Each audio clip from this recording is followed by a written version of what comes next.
despite the weight. My tail begins atop a wave, riding high and graceful.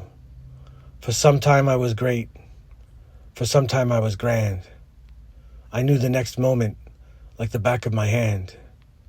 I was not shy, but confident, neither rude, but a gentleman. I was happy with my slice of heaven.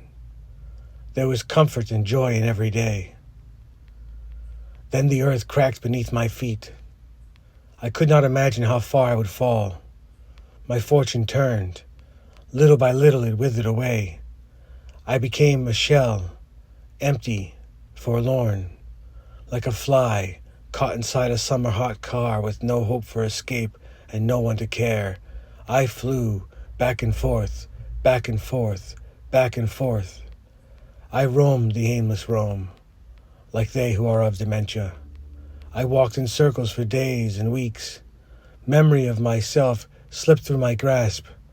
I would not bathe nor change my clothes. I slept and slept and slept and slept, as if I could escape by my dreams. There was no guide or counsel for me. There was only the hurting breath. Then one day, for no special reason, I began to list out my gratitudes. I was not without clothes or shoes. I was not stretched thin of hunger.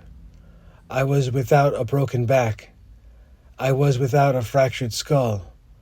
I was in place to get back up, and so I did. I had landed and bounced onto my feet. Where was I? Where was I? But in the core, made of flame. And I tell you, when the ground beneath your feet burns, you run. I made myself good time. I clawed my way back to status, and I saw there were folks who saw me back. All I had to do was reach out, to find there were those who did care.